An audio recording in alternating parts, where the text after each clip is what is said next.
လူဆိုးအချို့ကမိန်းကလေးတယောက်ကိုမပြေးစေရန်အော်ဟစ်ကလိုက်ဖမ်းနေကြသည်အခြားတစ်ဖက်တွင်အမျိုးသားတဦးကသူ၏အမေအတွက်နောက်ဆုံးကြံနေသည့်ဆေးတစ်ခွက်ကိုကင်ကာဘာဆက်လုပ်ရမည်ကိုစဉ်းစားနေသည်လူဆိုးများကကောင်မလေးကိုရှာမတွေ့တော့ပေတိုးတိုးလှုပ်ဆမ်းမှအဲ့ဒီကလေးပဲကလာတာလဲမင်းမသိဘူးလားသိပါတယ်အဲ့ဒီကောင်မလေးကိုတွေးဖို့တာစောင့်နေတယ်သူ့ဖင်ကိုအရိုက်ခံရဖို့တာပြင်ထားလူကုန်ကူးတဲ့သူတွေပဲအမျိုးသားကကလေးမလေးကိုလူကုန်ကူးသူများရှာမတွေ့စေရန်ဆူတောင်းပေးခဲ့သည်ထို့နောက်အိမ်တို့ပြန်လာပြီးအမေဖြစ်သူကိုဆေးတိုက်ရင်ခြေထောက်တက်တာမှုရှိမရှိမေးမြန်းခဲ့သည်အမေဖြစ်သူကမိုးရွာလျင်အစစ်အမြင့်ရောင်ယောဂါကပိုဆိုးလာတဲ့ကြောင်းပြန်လည်ဖြေကြားခဲ့သည်အိမ်မှာပတ်စံမရှိတော့ဘူးအမေအတွက်ဆေးဝယ်စရာမလိုတော့ဘူးအမေတီးခံလိုက်ရင်ပြီးသွားမှာပါဘယ်လိုလုပ်ရမလဲညကအမေရမ်းနာနေလို့တရေမှတော့မအိပ်ရဘူးအခုမကူရင်နောက်ကျသွားလိမ့်မယ်လားပတ်စံအတွက်စိတ်မပူပါနဲ့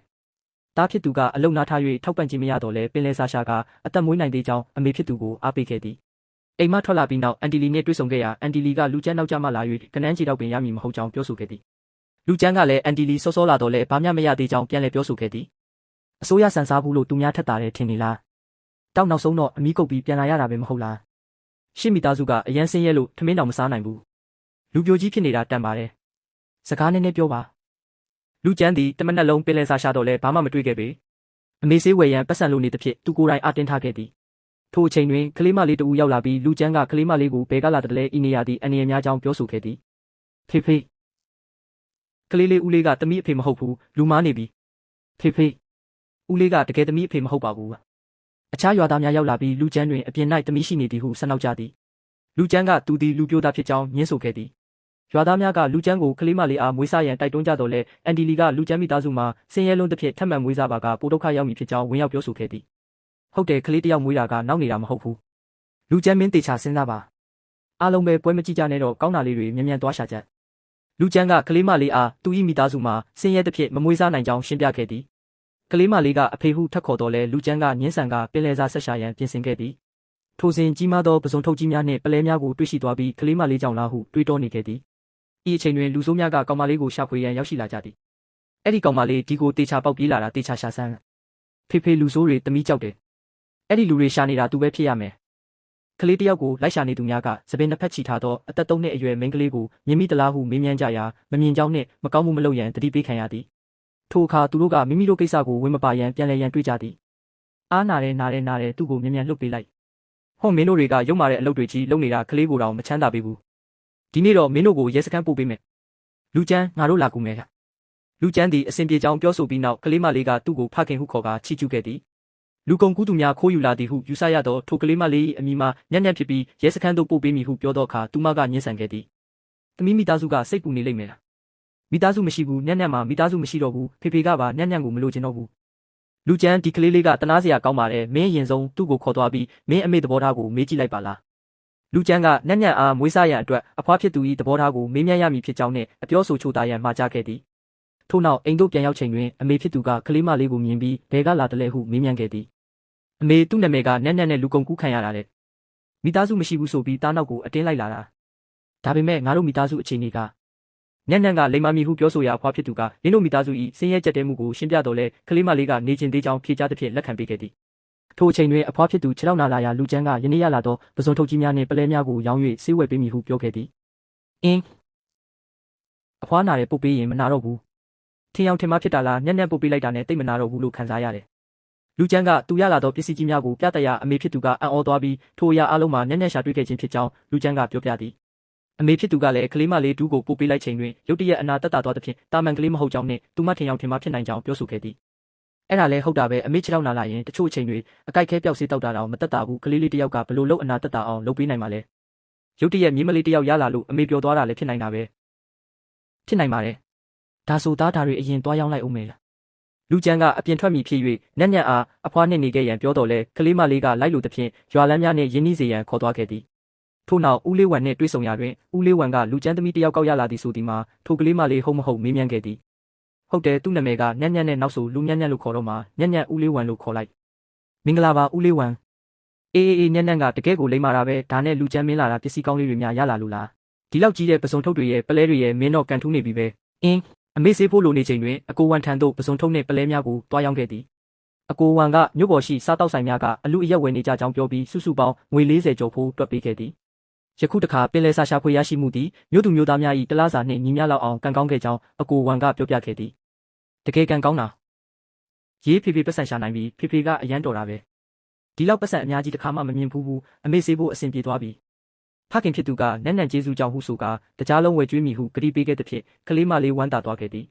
ထို့နောက်ဦးလေးလိုထံသို့အမေအတွက်ဆေးလာဝယ်ခဲ့သည်မိုးအုံချိန်တွင်အမေဖြစ်သူပို၍နာကျင်တတ်သည်ဖြင့်အရင်ဆေးညွှန်းအတိုင်းဖော်ခိုင်းခဲ့သည်ဦးလေးလိုကအစစ်မြစ်ရောင်ယောဂအတွက်ဆေးတောက်ယုံဖြင့်မလုံလောက်ပဲဆေးရုံကြီးသို့တွားပြတင်ကြောင်းအကြံပြုခဲ့သည်အင်းအဲ့ဒါမယူဘူးဒါယူမယ်ဖခင်ဖြစ်သူကနန်းနန်းအားဦးလေးလိုကိုမနှောက်ယှက်ရန်တားမြစ်ခဲ့သည်သို့သောနန်းနန်းကဆေးယူတာမှားနေကြောင်းဝင်ရောက်ပြောဆိုခဲ့သည်ကလေးမလေးကဆေးပင်ဖြစ်သည့်ဒူးဟော့အကြောင်းကိုသိရှိနေပြီးလေးဖြတ်ခြင်းနှင့်အကြိုက်ခဲများကိုတတ်တာပြောက်ကင်းစေကြောင်းရှင်းပြခဲ့သည်ထိုအခါဦးလေးလိုကလူကျန်းအားကလေးမလေးဘလို့သိနေတယ်လဲဟုအံ့ဩစွာမေးမြန်းခဲ့သည်ဦးလေးလိုကလေးကရှောက်ပြောနေတာစိတ်ထဲမထားပါနဲ့မဟုတ်ဘူးသူရှောက်ပြောနေတာမဟုတ်ဘူးဒူးဟော့ကတကယ်ပဲအဲ့ဒီအာနိသင်ရှိတယ်ဒူးဟော့အပြင်ဘာတွေထက်လို့သေးလဲဟာနန်းနန်းကအခြားလိုအပ်သောဆေးဖက်ဝင်ပင်များ၏အမိများကိုဆက်လက်ပြောပြခဲ့သည်ထို့နောက်ကင်းဆေးများကိုကြိုးတောက်ရမဟုတ်ပဲယေရှုအောင်ကြိုပြီးလိမ့်နေပေးပါကအဖွားဖြစ်သူတက်တာသွားမည်ဖြစ်ကြောင်းရှင်းပြခဲ့သည်ဦးလေးလိုကလည်းမိမိကိုယ်တိုင်မတွေးမိခဲ့ကြောင်းဝန်ခံခဲ့သည်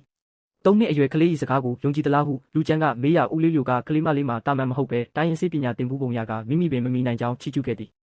ဦးလေးလိုကငါတို့ရွာရဲ့နာမည်ကြီးဆရာဝန်လေးဦးလေးကသူ့ကိုမမီဘူးဆိုတာဘလို့လုပ်ဖြစ်နိုင်မှာလဲလူကျန်းမင်းမယုံပဲမနေနဲ့နန်းနန်းကငယ်ပေမဲ့ပါရမီပါတယ်တေချာပြိုးထောင်ပေးရမယ်နောက်ကြရင်ထူးချွန်တဲ့သူဖြစ်လာမှာလူကျန်းကအိမ်မက်မက်နေတကယ်သူခံစားနေရသည်သူကမျက်နှာပြောသောစေညွှန်းအတိုင်းဖော်ပေးရန်နှင့်နိုးတကြားလုံးပါဝယ်ယူခဲ့သည်ကြားတင်ငွေကိုမေးမြန်းရာဦးလေးလျိုကစေးဖို့နှင့်တကြားလုံးဖို့ထုတ်ပြင်ရခင်အကျွေးဟောင်း10ကျပ်အပါဝင်စုစုပေါင်း32ကျပ်ကြားတင်ကြောင်းတွက်ချက်ပြောဆိုခဲ့သည်ဦးလေးလျိုကျွန်တော်မှပတ်စံရှိတယ်ယူထားလိုက်ပါဒီနှစ်တွေမှာဦးလေးအကျွေးပေးလို့တာပေါ့မဟုတ်ရင်အမေစေးဖို့ဘလို့မှတက်နိုင်မှာမဟုတ်ဘူးကောင်းပြီလေယူထားလိုက်မယ်အခက်ခဲရှိရင်ပြောအင်းဒါဆိုကျွန်တော်ပြန်တော့မယ်လူကျန်းသည်ဒုက္ခတွင်မှလွတ်မြောက်တော်မူဟုဦးလေးလျိုကအကိုလူကိုရည်ညွှန်းကပြောဆိုခဲ့သည်အိမ်တို့ပြန်ရောက်သောအခါနန်းနန်းကအဖွားကိုနှုတ်ဆက်ခဲ့ပြီးလူကျန်းကယနေ့ပစ္စည်းရောင်းရငွေမြများရှိတယ်လေဟုအမေဖြစ်သူအားခံမှန်းခိုင်းခဲ့သည်အမေဖြစ်သူက9ကျပ်10ကျပ်စသည်ဖြင့်ခံမှန်းခဲ့တော်လဲလူကျန်းကထတိုးရန်သာပြောခဲ့သည်မဟုတ်ဘူးဒါဆိုဘယ်လောက်လဲ40ကျော်တောင်အမေကြည့်ဘလို့လို့ဒီလောက်များရတာလဲနန်းနန်းကျေးဇူးကြောင့်ပါပလဲကဈေးရမ်းရတယ်မိသားစုအတွက်ကံကောင်းစေသောကျဲလေးတစ်ပွင့်ရောက်ရှိလာသည်ဟုပြောဆိုကြပြီးနန်းနန်းကအဖွားကိုတကြားလုံးစားရန်ပေးခဲ့သည်အဖွားကညင်းပြီးနန်းနန်းကိုသာစားခိုင်းခဲ့သည်ထို့နောက်နန်းနန်းပေးသောဆေးညွှန်းအတိုင်းဖော်လာသည့်ဆေးကိုအမေဖြစ်သူအားစမ်းကြည့်ရန်တိုက်တွန်းခဲ့သည်အမေဖြစ်သူကနန်းနန်းဆေးညွှန်းရည်တက်သည်ကိုအံ့ဩနေပြီးတားဖြစ်သူကလည်းဦးလေးလျိုပြောပြသည့်အကြောင်းကိုပြန်လည်ရှင်းပြခဲ့သည်ဘလို့ပဲဖြစ်ဖြစ်ဒီဆေးကိုအရင်စမ်းကြည့်ကြတာပေါ့တကယ်အသုံးဝင်ခြင်းဝင်မှာကောင်းပါပြီနန်းနန်းဒီဆေးကိုဘလို့သုံးရမလဲရေ3ခွက်ကိုတစ်ခွက်စာကြံအောင်ကြိုပြီးရေနွေးထဲမှာခြေထောက်စိမ်ရမှာဖေဖေဖြစ်သူကဆေးသွားကြိုမီဟုပြောပြီးနောက်ခြေထောက်ကိုဆေးရည်စိမ်ယုံဖြင့်ရမရမေးမြန်းခဲ့သည်ထို့နောက်နှိမ့်နယ်ပေးရန်လိုအပ်ကြောင်းနှင့်မိတို့နှိမ့်နယ်ရမည်ကိုပြောဆိုခဲ့ကြသည်ဆေးစိမ်ပြီးနှိမ့်နယ်ပေးပြီးနောက်အမေဖြစ်သူ၏ခြေထောက်မှာရခင်လောက်မနာတော့ပဲများစွာတက်တာသွားခဲ့သည်ဖြင့်တကယ်ဟုတ်မဟုတ်အံ့ဩဝမ်းသာဖြစ်ခဲ့ကြပြီးနွေးနွေးထွေးထွေးနေရန်ပြောဆိုခဲ့ကြသည်နက်နက်အဖွားရဲ့ခြေထောက်ပြောင်းနိုင်ပါမလားပြောင်းနိုင်တယ်အမေကြားလားအမေခြေထောက်ပြောင်းနိုင်တယ်တဲ့ကြားပါတယ်ငါတို့အိမ်ကနက်နက်လေးကကံကောင်းစေတဲ့ကျဲလေးတင်မကဘူးတမားတော်လေးပါပဲလားနက်နက်စာစားချိန်ရောက်တော့အခါနက်နက်ကိုမနက်စာစားရန်ခေါ်ခဲ့သည်နက်နက်သည်ကြီးထွားလာမည့်အရွယ်ဖြစ်သောကြောင့်ထမင်းများများစားရန်တိုက်တွန်းခဲ့သည်ထိုအခါနန်းနန်းကဖေဖေဖြစ်သူကိုပြန်မေးခဲ့ရာဖေဖေသည်လူကြီးဖြစ်နေပြီဖြစ်၍ကြီးထွားရန်မလိုတော့ကြောင်းပြန်လည်ဖြေကြားခဲ့သည်အမေသားပင်လဲစာသွားရှာလိုက်အောင်မယ်စောစောပြန်လာခဲ့ညံ့ညံ့အိမ်မှာလိမ္မာအောင်နေတော့ဖေဖေသမီးလဲလိုက်ချင်တယ်သမီးလိမ္မာပမယ်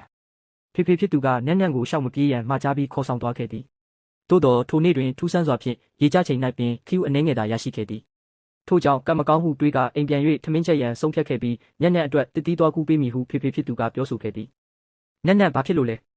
ဲဖေဖေကျဲတွေအများကြီးတွေ့တယ်ကျဲနေကင်းကြောင်တောင်ကြီးဘဲကကျဲလဲဖေဖေဒီနေရာကိုမြ мян လာတူးညံ့ညံ့ညှို့ပြသောနေရာကိုတူးကြည့်ရာကနန်းတကောင်ရှိနေသည်ကိုတွေ့ရှိသွားသည်ညံ့ညံ့ကဖေဖေဖြစ်သူကိုမြ мян ဖမ်းရန်ပြောဆိုခဲ့သည်ဖေဖေဖြစ်သူကအထဲတွင်ကနန်းရှိနေကြောင်းကိုမိတို့တည်တနည်းဟုမေးမြန်းရာညံ့ညံ့ကသူမအလိုလိုသိနေခြင်းဖြစ်ကြောင်းပြန်လည်ဖြေကြားခဲ့သည်ဖေဖေကြောက်တုံးကိုမြ мян လာရွှေ့ညံ့ညံ့ကကြောက်တုံးအောက်ရှိရာများကိုဘာလဲဟုမေးမြန်းခဲ့သည်ဖေဖေဖြစ်သူကရင်းတို့မှာငွေများကြီးရနိုင်သည့်ကမာကောင်များဖြစ်ကြောင်းပြောပြပြီးညံ့ညံ့ကိုကံကောင်းစေသောကျဲလေးဟုချီးကျူးခဲ့သည်ထို့နောက်ညံ့ညံ့ကအခြားနေရာများတွင်လည်းရှိသေးကြောင်းညွှန်ပြရာဖေဖေဖြစ်သူကအတော်နက်နက်တွင်ပုံနေကြောင်းဝမ်းသာအားရပြောဆိုခဲ့သည်မစိုးဘူးပဲဒီနေ့လက်ပလာနဲ့ပြန်ရတော့မယ်ထင်နေတာဒီလောက်အများကြီးဖမ်းရလိမ့်မယ်လို့မထင်ထားဘူးဖခင်ဖြစ်သူကဤညများပြသောပင်လယ်စာများရလိမ့်မည်ဟုမထင်ထားကြောင်းပြောဆိုရာညံ့ညံ့ကသူမ၏ကျေးဇူးကြောင့်ဖြစ်ပြီးကျဲလေးများကငါးများရှိရာကိုပြောပြခြင်းဖြစ်ကြောင်းဆိုလေသည်ထို့နောက်သူတို့သားအဖနှစ်ယောက်အိမ်သို့ပြန်လာခဲ့ကြပြီးအိမ်ရောက်သောအခါအမေဖြစ်သူအားငါးများအများကြီးဖမ်းလာခဲ့ကြောင်းဝမ်းသာအားရပြောပြကြသည်ကမ်းခြေမှာဘာမှမရှိဘူးလို့အန်တီဝူပြောတာကြားတယ်မင်းတို့ကဘလို့လို့ဒီလောက်များတဲ့ငါးနဲ့ပစွန်တွေရလာတာလဲ ညံ့ညံ့ကလိုက်ရှာပေးလို့ဒီလောက်များတဲ့ပင်လယ်စာတွေရလာတာအဖွာသမီးတော်တယ်မလားအဖွာတို့အိမ်ကညံ့ညံ့ကအတော်ဆုံးပဲဖခင်ဖြစ်သူကအချိန်စောသေးသဖြင့်ရလာသောပင်လယ်စာများကိုဈေးတွင်တွားရောက်မိဖြစ်ကြောင်းနှင့်ငွေရပါကအမေအတွက်ဆေးဝယ်ပေးနိုင်မည်ဖြစ်ကြောင်းပြောဆိုသည်ထိုအခါညံ့ညံ့ကလည်းလိုက်ချင်သည်ဟုပူစားသဖြင့်ဖခင်ကခေါ်သွားရန်သဘောတူလိုက်သည်ဈေးသို့ရောက်သောအခါသူတို့ကပင်လယ်စာလက်လက်ဆက်ဆက်များရမည်ဖြစ်ကြောင်းအော်ဟစ်ကရောင်းချကြလေသည်နောက်ဆုံးတော့ပင်လယ်စာရောင်းတဲ့သူတွေ့ပြီးဒီနေ့တလန်းလုံးရှာလာတာမင်းစီမှာပဲတွေ့တော့တယ်ဈေးဝယ်တထေးရောက်လာသောအခါဖခင်ဖြစ်သူကမိမိတို့ထံတွင်ငါးပစုံကနန်းနှင့်ပင်လယ်မြော့များအစုံရှိကြောင်းပြောပြသည်တထေးကပင်လယ်စာအားလုံးကိုယူမီဟုဆိုကာစုစုပေါင်းကြတဲ့ငွေကိုတွက်ခိုင်းလေသည်ဖခင်ဖြစ်သူကလည်းပါဝင်သောပင်လယ်စာအလေးချိန်များကိုပြောပြပြီးဈေးလျှော့ပေးမည်ဟုပြောဆိုလေသည်ညီလေးကရိုးသားသားပဲဒီလိုလှုပ်ဆဲငါးချက်ပေးမယ်ဒီပင်လယ်စာတွေကိုငါကားပေါ်တင်ပေးရပါတယ်ကျေးဇူးတင်ပါတယ်တထေးရှောင်းလူကပင်လယ်စာများကိုကားပေါ်သို့တင်ပေးခဲ့ပြီးနောက်နန့်နန့်ကသူထေးအားနေ့တိုင်းပျော်ရွှင်ပါစေဟုဆုတောင်းပေးလေသည်တထေးကနန့်နန့်ကိုသဘောကျသွားပြီးဤကဲ့သို့ချစ်စရာကောင်းသောသမီးလေးရှိသည့်သူမ၏အဖေမှအလွန်ကံကောင်းကြောင်းပြောဆိုသည်ထို့နောက်တထေးကသူ၏အမိမှချန်ဟိုင်ဖြစ်ကြောင်းမိတ်ဆက်လေသည်ဒါနဲ့ငါနာမည်မိတ်ဆက်ရသေးဘူးငါနာမည်ကချန်ဟိုင်ပင်လယ်စာတွေတီးတက်ဝယ်တာစိတ်မရှိရင်နောက်ဆိုငါ့ကိုအကိုချန်လို့ခေါ်လို့ရပါတယ်အကိုချန်ရှောင်းလူခရိုင်ထဲကရေထွက်ပစ္စည်းဈေးကခုမှစောက်ဖွင့်တာငါကအဲ့ဒီကတာဝန်ခံပဲနောက်ဆိုပင်လယ်စာရရင်ငါ့ကိုဖုန်းဆက်လို့ရတယ်ဘလောက်ရငါကုန်ယူမယ်ဈေးလဲတေချာပေါက်အနစ်နာမခံစေရဘူးရှောင်းလူနဲ့နန်းနန်းတို့ကအကိုချန်အားကျေးဇူးတင်စကားပြောကြပြီးနောက်အကိုချန်ကလည်းနှုတ်ဆက်ကပြန်လဲထွက်ခွာသွားလေသည်ဖခင်ဖြစ်သူကယနေ့နန်းနန်းဤကျေးဇူးကြောင့်ငွေများစွာရရှိခဲ့သဖြင့်အသားတော်ဝယ်စားကြမည်ဟုပြောဆိုရာနန်းနန်းကလည်းအသားစားရမည်ဖြစ်၍အလွန်ဝမ်းသာသွားလေသည်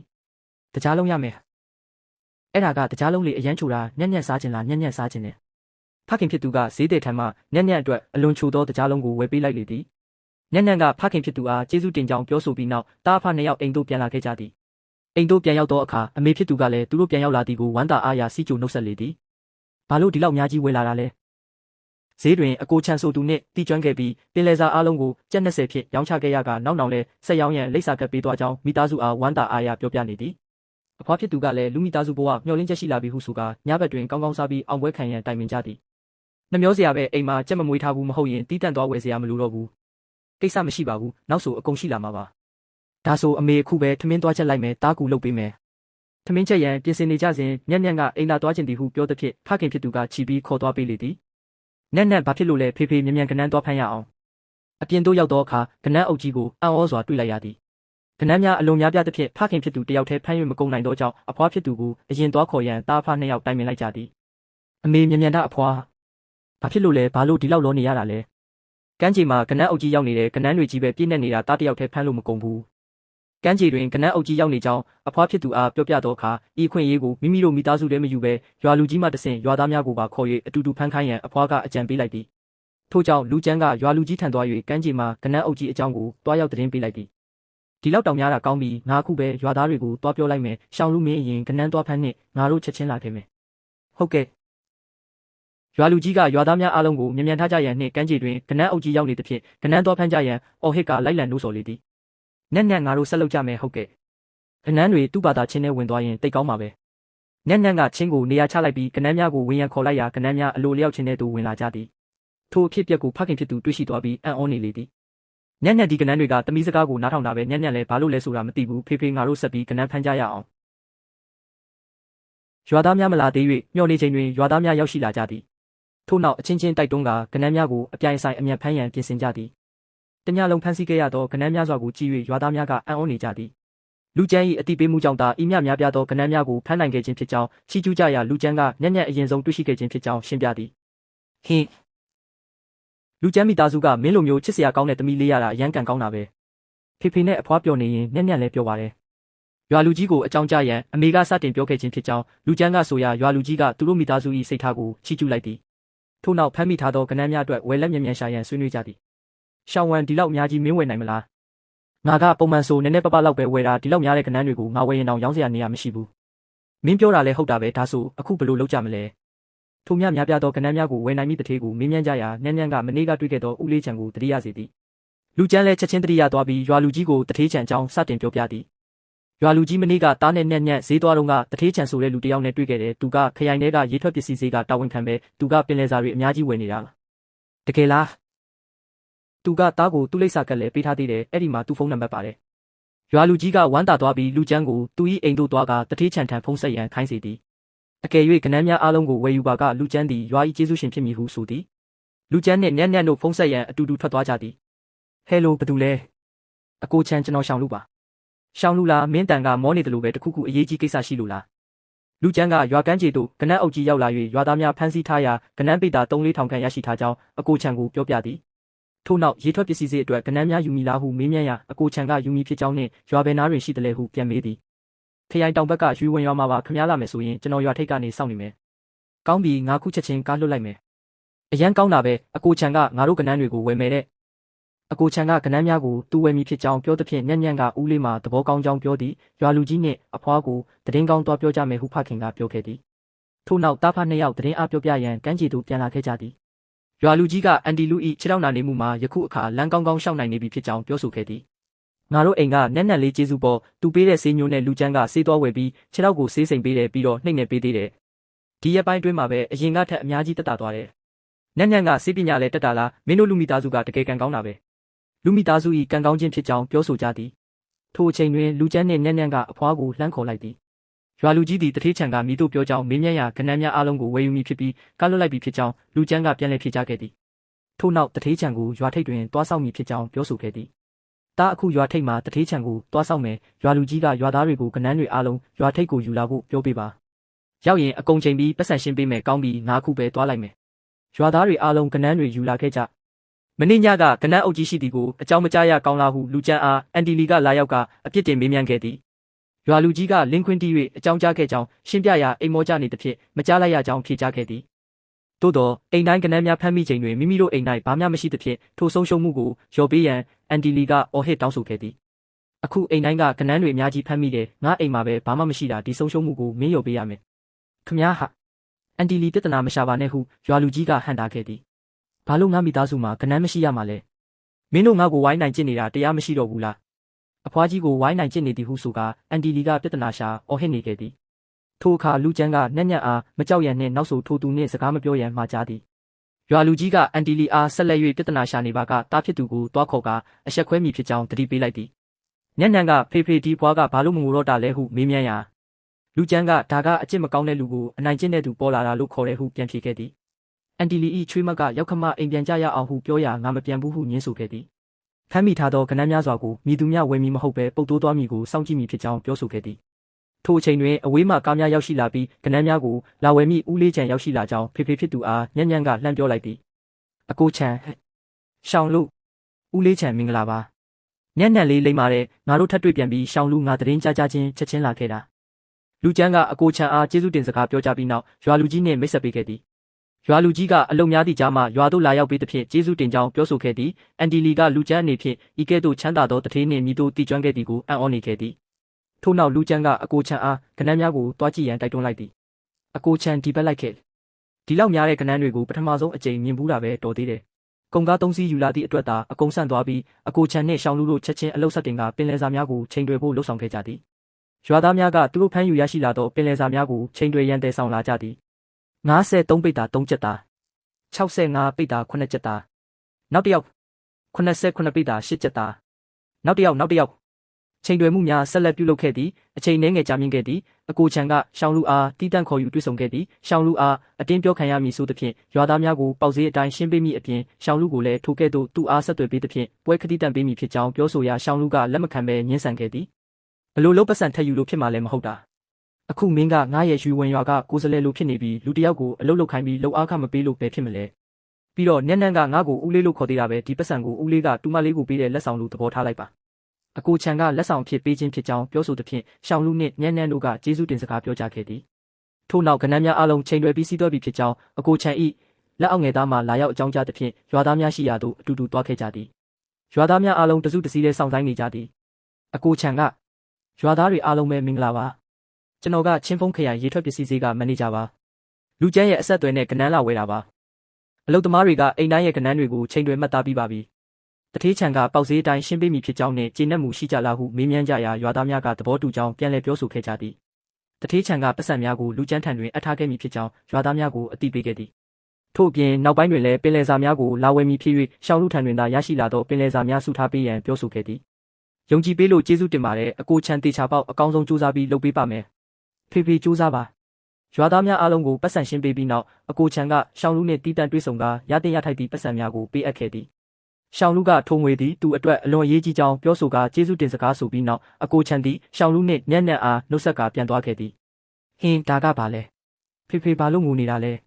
ဲဖေဖေဝမ်းသာလို့ပါဖေဖေကညံ့ညံ့နဲ့အဖွားကိုကောင်းကောင်းထားနိုင်တော့မယ်ဒါတွေအကုန်လုံးကညံ့ညံ့ကျေးဇူးကြောင့်ပါညံ့ညံ့နဲ့တွေ့ရတာကဖေဖေဘဝမှာအကန့်ကောင်းဆုံးပဲညံ့ညံ့ကလည်းဖေဖေနဲ့တွေ့ရသည်မှာသူမအတွက်အပျော်ဆုံးဖြစ်ကြောင်းပြောဆိုပြီးနောက်တားအဖနှစ်ယောက်သတင်းကောင်းပြောရန်အိမ်တို့ပြန်လာခဲ့ကြသည်အိမ်တို့ပြန်ရောက်ပြီးအဖွားဖြစ်သူအားလှမ်းခေါ်သောအခါအဖွားကကနန်းများအကုန်ရောင်းရသလားဟုမေးမြန်းခဲ့သည်အကုန်ရောင်းရတဲ့တားနဲ့နဲ့နဲ့ဖမ်းမိတဲ့ကနန်းတွေအပြင်အကိုချန်ကပွဲခအနေနဲ့အားလုံးပေါင်း2000တောင်းပေးသွားတယ်ဒီလောက်တောင်းလာတထေးချန်ကတကယ်ပဲငါတို့မိသားစုရဲ့ကျေးဇူးရှင်ပဲတထေးချန်ကိုလေးစားရမည်ဟုအဖွားဖြစ်သူကမှာကြားခဲ့ပြီးလူကျန်းအားအလုတ်ပင်ပန်းထားသဖြင့်အနားယူရန်ပြောဆိုခဲ့သည်သို့တော်လူကျန်းကပတ်စံရလာပြီးဖြစ်၍အိမ်တွင်ထမင်းမချက်တော့ပဲမြို့ပေါ်ရှိစားတောက်ဆိုင်သို့သွားစားကြမည်ဖြစ်ကြောင်းနှင့်ညံ့ညံ့အားစားကျင်တာလိုက်ဝယ်ကျွေးမည်ဖြစ်ကြောင်းပြောခဲ့သည်ပြီးနောက်ဒီအဝတ်တွေကကြာမြင့်နေပြီဖြစ်ကြောင်းပြောဆိုပြီးအဝတ်စားဟောင်းများကိုပါလဲလှယ်မည်ဖြစ်ကြောင်းပြောဆိုခဲ့သည်အဝတ်စားဟောင်းများကိုအစ်စ်လဲလှယ်ရန်ဝယ်မည်ဟုပြောဆိုကြပြီးလူမိသားစုဘဝပုံမကောင်းမွန်လာမည်ဟုမိခင်ကိုအားပေးခဲ့သည်ထို့နောက်လူကျန်းသည်အမေနှင့်အတူအိမ်ထဲသို့သွားရန်ညံ့ညံ့အားချီပိုးကပြန်လာခဲ့သည်ထိုအချိန်တွင်အိမ်ထဲ၌ကြက်ပေါက်လေးများအတန်ကြားလိုက်ရသဖြင့်အားလုံးအပြေးလွှာသွားရောက်ကြည့်ရှုခဲ့ကြသည်ထိုအခါကြက်ဥစိမ်းများမှကြက်ပေါက်လေးများပေါက်လာသည်ကိုတွေ့ရှိခဲ့သည်လူကျန်းကအမေအားဒီကြက်လေးများဘလို့ပေါက်လာကြသလဲဟုမေးမြန်းရာငါလည်းမသိဘူးဒါပေမဲ့ကြက်ပေါက်လေးတွေပေါက်လာပြီဆိုတော့ငါတို့ပဲမွေးထားလိုက်ကြတာပေါ့အမှန်တော့ထိုကြက်ဥလေးများသည်ညံ့ညံ့၏စကားကြောင့်ပေါက်ဖွာလာကြခြင်းဖြစ်သည်ရေးနောက်ဆိုညံ့ညံ့နေတိုင်းကြက်ဥစားရတော့မယ်ဖေဖေမနှက်ဖြန်လဲသမီးပင်လယ်စာသွားရှာခြင်းသေးတယ်ကောင်းပါပြီဖေဖေခေါ်သွားမယ်ဒီနေ့တစ်နေ့လုံးလဲပင်ပန်းနေပြီအိတ်တော်နော်ညအိယာဝင်ချိန်တွင်ညံ့ညံ့ကခရုခုံလေးများမှတဆင့်အရှိဘက်ကြောက်ဆောင်၌နှုတ်ခမ်းနီနီနှင့်ယတနာများရှိကြောင်းကြားသိရသည်ဟုဖခင်ဖြစ်သူအားပြောပြလေသည်ထို့ကြောင့်နောက်တစ်နေ့တွင်တားဖနှစ်ယောက်အရှိဘက်ကြောက်ဆောင်သို့တွားရောက်ရှာဖွေခဲ့ကြသည်ထို့နောက်ညံ့ညံ့ညွန်ပြသည့်နေရာသို့လက်ကျန်းသည်တွားရောက်ရှာဖွေခဲ့ရာချီပေအများပြားကိုတွေ့ရှိခဲ့ရသည်ညံ့ညံ့ကြည့်ပါဦးဒါချီပေပဲပတ်စံရလားချီပေကရှားပါတယ်ဈေးရန်ကောင်းတာဒါဆိုတိတ်ကောင်းတာပေါ့ဖေဖေဟိုဘက်မှာလည်းအများကြီးရှိသေးတယ်ချီပေခေါ်ရှားပါသောပင်လယ်စာများစွာကိုတွေ့ရှိခဲ့သဖြင့်ဖခင်ဖြစ်သူကအလွန်ဝမ်းသာသွားပြီးညံ့ညံ့၏ကျေးဇူးကြောင့်ဖြစ်ကြောင်းပြောဆိုကာအိမ်သို့ပြန်လာခဲ့ကြသည်အိမ်ပြန်ရောက်သောအခါအဖွားဖြစ်သူကညံ့ညံ့၏ဆေးဖြင့်ခြေထောက်ကိုစိမ်ပြီးကလေးကအစစ်မြစ်ရောင်ယောဂများစွာတက်တာလာပြီးညဘက်လည်းကောင်းစွာအိပ်ပျော်ကြောင်းဝမ်းသာအားရပြောပြလေသည်တထေးချန်လာလားလူကျန်းကခုနလေးတင်အပြင်ထွက်သွားတာရပါတယ်ကျွန်တော်သူ့ကိုစောင့်ပါမယ်အကိုချန်ရောက်နေတာလား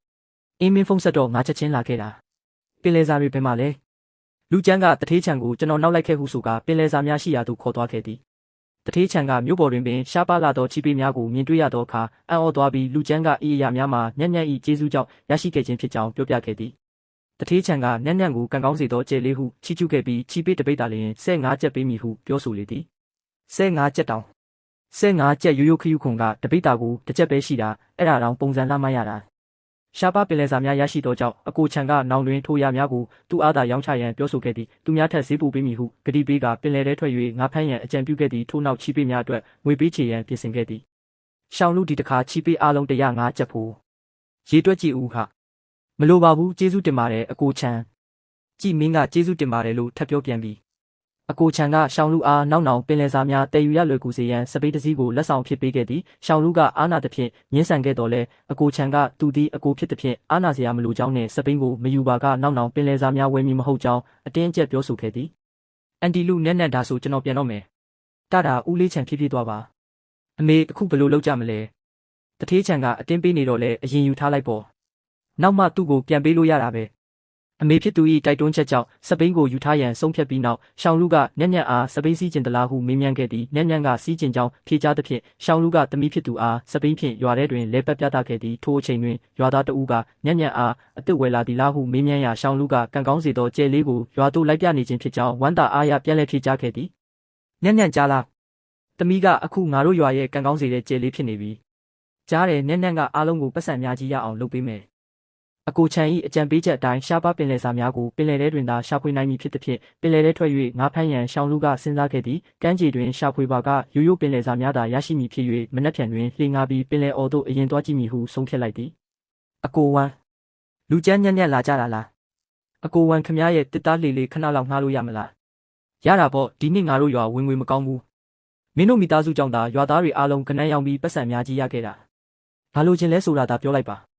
အကိုဝန်ထံမှလှေငါပြီးနောက်ရှောင်းလူကပိုက်ချရန်နေရာရှာဖွေခဲ့သည်သို့သောညံ့ညံ့ကအခြားတနေရာသို့တွားရန်ညွှန်ပြခဲ့သဖြင့်ထိုနေရာသို့တွားရောက်ကပိုက်ချခဲ့သည်ဖေဖေဒီနေရာပဲဖေဖေမြန်မြန်ပိုက်ချလိုက် ပိုက်ချလိုက်သောအခါရှားပါပင်လယ်စာများထဲတွင်မှရှားပါသောဟွမ်ချုံငါများကိုအမြောက်များဖမ်းမိခဲ့သည်ရှောင်းလူကညံ့ညံ့အားအလွန်တော်ကြောင်းချီကျူးပြီးပတ်စံများစွာရတော့မည်ဟုဝမ်းသာအားရပြောဆိုနေစဉ်ညံ့ညံ့ကယတနာများရှိသည့်ဖြင့်ဆက်လက်ပိုက်ချရန်တိုက်တွန်းခဲ့သည်ဖေဖေမြန်မြန်ပြန်ရအောင်မုန်တိုင်းလာတော့မယ်မြန်မြန်ပြန်ကြရအောင်မုန်တိုင်းလာတော့မှလားပင်လယ်ကြီးကညံ့ညံ့ကိုပြောတာဖေဖေမြန်မြန်ပြန်ကြရအောင်ကောင်းပြီပြန်ကြစို့မုန်တိုင်းလာတော့မည်ဖြစ်သည်ဖြင့်လူကျန်းနှင့်ညံ့ညံ့တို့အလင်းအမြန်ပြန်လာခဲ့ကြသည်ထိုအချိန်တွင်အိမ်၌လည်းလူကျန်းတို့သားအဖမပြန်လာသေးသဖြင့်မိုးကြီးတော့မည်ကိုစိုးရိမ်ပူပန်နေကြသည်လူကျန်းနှင့်ညံ့ညံ့တို့အိမ်တို့ဘေးကင်းစွာပြန်ရောက်လာကြသည်ညံ့ညံ့ကျေးဇူးကြောင့်ဘေးကင်းစွာပြန်လာနိုင်ကြောင်းပြောပြရာမိခင်ဖြစ်သူကညံ့ညံ့ကိုခေါ်သွားတာကံကောင်းခြင်းဟုပြောခဲ့သည်ဖမ်းမိလာသောရှားပါဟွမ်ချုံငါများကိုအမေဖြစ်သူအားပြသခဲ့သည်အမေဖြစ်သူကအလွန်အံ့ဩဝမ်းသာဖြစ်သွားပြီးညံ့ညံ့မှာကံကောင်းခြင်းများယူဆောင်လာပေးသည့်နတ်သမီးလေးဖြစ်ကြောင်းချီးကျူးခဲ့သည်ညံ့ညံ့ကလည်းသူ့ကိုယ်သူလက်ကောင်မလေးဟုပြောဆိုခဲ့သည်မနှက်ဖြန်အကိုချန်စီသွားပြီးလှေတစင်းဝယ်ရန်လှုပ်ဆောင်မည်ဟုပြောရာမိခင်ဖြစ်သူကတခြားသူများမှာပင်လယ်ထွက်ဖမ်းရာဘာမှမရရှိဘဲပြန်လာကြသည်ဟုပြောဆိုရာညံ့ညံ့ကသူကူညီပေးမည်ဟုဆိုသည်ညံ့ညံ့ကပင်လယ်ကြီးရဲ့စကားကိုနားလည်ကြောင်းပြောဆိုရာအဖွားအိုမှာအလွန်အံ့ဩသွားရသည်လူကျန်းကလည်းညံ့ညံ့သည်ရေကိုထိလိုက်ယုံဖြင့်ပင်လယ်စာများရှိရာကိုသိနိုင်စွမ်းရှိပြီးမုန်တိုင်းလာမည်ကိုလည်းအချိန်မီသတိပေးခဲ့ကြောင်းရှင်းပြသည်ညံ့ညံ့ကျေးဇူးကြောင့်ပါမဟုတ်ရင်ကျွန်တော်ပြန်လာနိုင်မှာမဟုတ်ဘူးလူကျန်းနောက်ဆိုညံ့ညံ့ကိုနှစ်ဆပိုချစ်ရမယ်နော်ကျွန်တော်ချစ်မှာပါထို့နောက်ညံ့ညံ့ကိုတွေးရင်သမီးကဲ့သို့ချစ်ခင်စောင့်ရှောက်မည်ဖြစ်ပြီးတကောင်စရင်နဲ့ထည့်သွင်းမည်ဟုကတိပေးခဲ့သည်ထို့နောက်ညံ့ညံ့ကအဖွားကိုဆေးစိမ်ပေးရမည်ဟုပြောသည်နောက်တစ်နေ့တွင်လူကျန်းနှင့်ညံ့ညံ့တို့သည်ရေထွက်ပစ္စည်းဈေးသွားရောက်ဆုံညံ့ညံ့ကဒီဈေးကအကြီးကြီးပဲငါးတွေလည်းအများကြီးရှိကြောင်းမေးမြန်းခဲ့သည်လက်အောက်ငယ်သားမှလူကျန်းတို့လာရောက်ကြောင်းအတိပေးသဖြင့်အကိုချန်ကအမြန်ဝင်ခိုင်းကလူကျန်းနှင့်ညံ့ညံ့အားနှုတ်ဆက်ကြိုဆိုခဲ့သည်လူကျန်းကသူဖမ်းလာသောဟွမ်ချုံငါးများကိုပြသရာဦးလေးချန်ကအလွန်သဘောကျသွားပြီးထိုငါးများမှာသူလိုအပ်နေခြင်းဖြစ်ကြောင်းပြောဆိုပြီးလူကျန်းအားကျေးဇူးတင်ကြောင်းပြောသည်ထို့နောက်ငါးများအားချိန်တွေကြည့်ရန်လက်အောက်ငယ်သားကိုခိုင်းစေခဲ့သည်အကိုချန်ကရှောင်းလူနှင့်ညံ့ညံ့အားလက်ဖက်ရည်တိုက်ကဧည့်ခံခဲ့သည်ထို့နောက်လူကျန်းကပင်လယ်ထဲထွက်၍ရှားပါပင်လယ်စာများရှာဖွေနိုင်ရန်လှေတစင်းဝယ်ယူလိုကြောင်းပြောပြရာဦးလေးချန်ကဆက်လေတစ်မှာ3000ကျတင်မည်ဖြစ်ပြီးအစပိုင်းဖြစ်၍6000သာပေးရမည်တပတ်ရစ်လေကိုဝယ်ယူရန်အကြံပြုခဲ့သည်ထိုစုငါးများအားချိန်တွေပြီးစီးခဲ့ပြီးကြောင်းလက်အောက်ငယ်သားမှအကြောင်းကြားခဲ့သည်စုစုပေါင်း35ပိတာပေါက်ဈေးနဲ့ဆို9250ကျပ်ဒီလောက်တောင်များတာလားကျွန်တော်အဆက်ကွဲသွားပြီဒီတစ်ခါဒီလောက်များကြီးရောင်းရမယ်လို့မထင်ထားဘူးလူကျန်းကလှေဟောင်းအားတွားရောက်ကြည့်ယူရန်ပြောသည်ဖြင့်ထိုလေရှိရာသို့တွားရောက်ကြည့်ရှုကြသည့်ဆက်လေသူထေးမှဟောင်းနွမ်းသောလေရှိရာသို့ခေါ်ဆောင်ကာပြသပေးခဲ့သည်ပြီးနောက်လေတွင်ဘာပြဿနာရှိသနည်းဟုမေးမြန်းရာလှေပိုင်ရှင်ကထိုလေမှာ10နှစ်သက်တမ်းရှိပြီဖြစ်ပြီးအင်ဂျင်ဟောင်းနွမ်းတွေကကိုယ်ထဲနှင့်ကုန်းဘက်တို့တွင်ပျက်စီးနေမှုများရှိကြောင်းရှင်းပြခဲ့သည်အင်ဂျင်ပါလဲရမှာဒါလဲပတ်စံအများကြီးကုန်ပါပဲဘလို့လောက်ကြမလဲဝယ်ရမလားဟင်းဖေဒါကိုဝယ်မယ်ဒါကိုဝယ်မယ်ညံ့ညံ့ကဒီလေကိုသဘောကျလို့လားဟုတ်တယ်ဖေဒါကိုဝယ်မယ်ညံ့ညံ့ကဒီလေကိုဒီလောက်သဘောကျလိမ့်မယ်လို့မထင်ထားဘူးရှောင်းလူဘလို့စဉ်းစားထားလဲဒီလိုလို့ဒီချစ်စရာကောင်းတဲ့ကလေးလေးမျက်နှာနဲ့ငါနှစ်ရထက်လျှော့ပေးမယ်9800နဲ့ယူသွားကျေးဇူးတင်ပါတယ်တထေးလေးကိုကျွန်တော်တို့ဝယ်မယ်ညံ့ညံ့နောက်ဆုံးတော့ငါတို့လှေဝယ်နိုင်သွားပြီတခါတည်းနဲ့ပတ်စံအများကြီးကုန်သွားပြီမဲ့ပြန်ရှာနိုင်မှာပါကောင်းတယ်ညံ့ညံ့ပြောတဲ့အတိုင်းပြန်ရှာနိုင်မှာပါဖေညကြရင်ယတနာသွားရှာကြမယ်ယတနာရှာမယ်အင်းလေပေါ်မှာလေညံ့ညံ့ကဒီလေကိုငါ့ကိုဝယ်ခိုင်းတာလေပေါ်မှာယတနာတွေရှိနေလို့များလားဖေဒီလေကြီးကအရန်ကြီးတာပဲဟုတ်တယ်အစ်စ်တုံးကတော့တော်တော်ဈေးကြီးမှာပဲကုန်းပတ်အောက်မှာရှိတယ်ကုန်းပတ်အောက်မှာဘာရှိတာလဲယတနာလေးဖေကုန်းပတ်ကိုခွာလိုက်ကောင်းပြီဖေတစားပလာသွားရှာလိုက်အောင်မယ်တကယ်ပဲတခုခုရှိနေတာပဲဒါကတော်တော်ရှားပါတဲ့နံရံပလဲတွေပဲယတနာတွေမဟုတ်ဘူးလားဟုတ်တယ်အရင်ကကြားဘူးလာတော့နံရံပလဲတွေကရိုးရိုးပလဲတွေထက်ဈေးပိုကြီးတယ်တဲ့ဒီလိုရှားပါတဲ့ပစ္စည်းမျိုးဆိုတော့ပိုတောင်တန်ဖိုးကြီးအောင်မယ်ဒါဆိုတိတ်ကောင်းတာပေါ့ဖေအိမ်ကိုယူသွားရအောင်မင်းတို့နှစ်ယောက်မအိပ်ပဲဘာလုပ်နေကြတာလဲအဖွားမြန်မြန်လာကြည့်ပါဦးဒါတွေကဘဲကရလာတာလဲအမေဒါကခုနကဝယ်လာတဲ့လှေပေါ်ကနေတွေ့တာဟိုတပတ်ရစ်လှေပေါ်ကလားလှေဝယ်တော့ကတားနေတုတ်ဆိုင်နေသေးတယ်ညံ့ညံ့ကအတင်းဝယ်ခိုင်းလို့ဝယ်လိုက်တာပြီးတော့ဒါကိုတွေ့တာပဲဖះရည်ဒါကညံ့ညံ့ငါတို့မိသားစုကိုယူလာပေးတဲ့ကံကောင်းခြင်းတွေပဲညံ့ညံ့ကကံကောင်းခြင်းနဲ့သမီးလေးပဲဟုတ်တယ်ညံ့ညံ့ကြောင့်တာမဟုတ်ရင်ဒီလေကိုဝယ်ဖြစ်မှာမဟုတ်ဘူး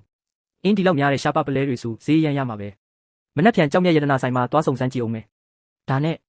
ဒီနေ့မွန်လွဲပိုင်းကရွာလူကြီးပြောတာညံ့ညံ့ကိုတကောင်စရင်တွင်းလို့ရပြီတဲ့အရန်ကောင်းတာပဲညံ့ညံ့ကတကယ်ကိုလူမိသားစုဝင်ဖြစ်တော့မယ်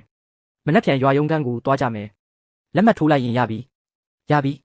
ညံ့ညံ့သမီးနာမည်ကနောက်ဆိုလူညံ့ညံ့ဖြစ်သွားပြီညံ့ညံ့ဒီနာမည်ကိုသဘောကျတယ်ကောင်းပြီလူကျမ်းမင်းလှေဝယ်လိုက်တယ်လို့ကြားတယ်ပင်လယ်ထဲထွက်မလို့လားဟုတ်ကဲ့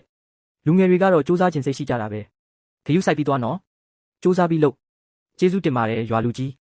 းဒါဆိုသားညံ့ညံ့ကိုခေါ်ပြီးပြန်တော့မယ်အင်းပြန်တော့အခုညံ့ညံ့ကိုတကောင်စရင်လဲတွင်းပြီးပြီမွန်လွဲပိုင်းမျိုးတဲသွားပြီးနံရံပလဲတွေဈေးဘယ်လောက်ရှိလဲဆိုတာစုံစမ်းကြည့်အောင်မယ်မင်းအကိုချန်ကိုအရင်မေးကြည့်ပါလားသူတို့ကအတိကျွမ်းများတယ်အင်းညံ့ညံ့လဲလိုက်မယ်ကောင်းပြီဖေခေါ်သွားမယ်ရှောင်းလူမင်းပြောတာကနံရံပလဲတွေရလာတယ်ဆိုတာလား ဟုတ်တယ်အကိုချမ်းဒီလောက်တောင်များတာလားပုံစံကလည်းအတော်လှတယ်ဒါကကြည့်လိုက်တာနဲ့တင်တမိုးကြီးမှန်းသိတာတယ်ကျွန်တော်တို့လည်းဒါကိုနားမလဲလို့အကိုချမ်းကိုလာမေးကြည့်တာငါဦးလေးကကြောက်မြတ်ယတနာလှုပ်လှုပ်တာလေသူကခုလေးတင်လာမယ်ပြောတယ်သူရောက်လာရင်မင်းကိုယ်တိုင်သာမေးကြည့်လိုက်ဒါဆိုတိတ်ကောင်းတာပေါ့တထေးချန်ရောက်လာပြီသူ့ကိုမြန်ခေါ်လိုက်ဦးလေးရောက်လာပြီလာ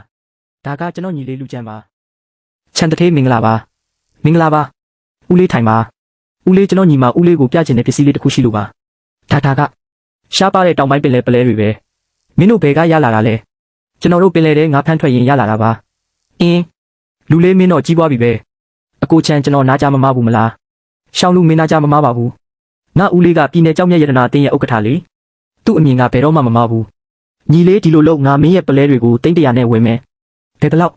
နဲနေလို့လားမဟုတ်ပါဘူးနဲတယ်ချန်သူထေးတောင်းပန်ပါတယ်ကျွန်တော်သမီးလေးရှောက်ပြောနေတာပ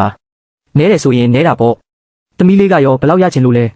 အနည်းဆုံး15000ထပ်တိုးပေးမဟုတ်ရင်မရောဘူးဟာညီလေးမင်းသမီးကတာမန်မဟုတ်ဘူးပဲကောင်းပြီတတိရှိတယ်350ဆိုလဲ350ပေါ့မင်းတို့စောင့်နေငါပတ်စံသွားယူလိုက်အောင်မယ်ဝါပတ်စံတွေအများကြီးပဲကျေးဇူးတင်ပါတယ်ချန်သူထေးဒါကနှစ်ဦးနှစ်ဖက်အကျိုးရှိတာပါပဲမင်းသမီးလေးကိုပဲကျေးဇူးတင်ရမှာကဲငါအလုပ်လေးရှိသေးလို့သွားလိုက်အောင်မယ်ဦးလေးဖြည်းဖြည်းသွားပါအေးလိုက်ဖို့ဆရာမလိုပါဘူးနဲ့ဖေဖေကိုတစ်ချက်လောက်စိတ်ကြည့်ပါဦးနာလားလို့ဖေဖေအိမ်မက်မက်နေတာမဟုတ်ဘူးနော်ရှောင်းလူအိမ်မက်မက်နေတာမဟုတ်ဘူးမင်းကြီးပွားပြီအပလဲတွေကတကယ်ပဲအဲ့လောက်တမ်းမို့ရှိလို့လားချန်သူထေးအရှုံးပေါ်သွားမလားမင်းကဦးလေးကြောင်တေချာမသိသေးလို့ပါ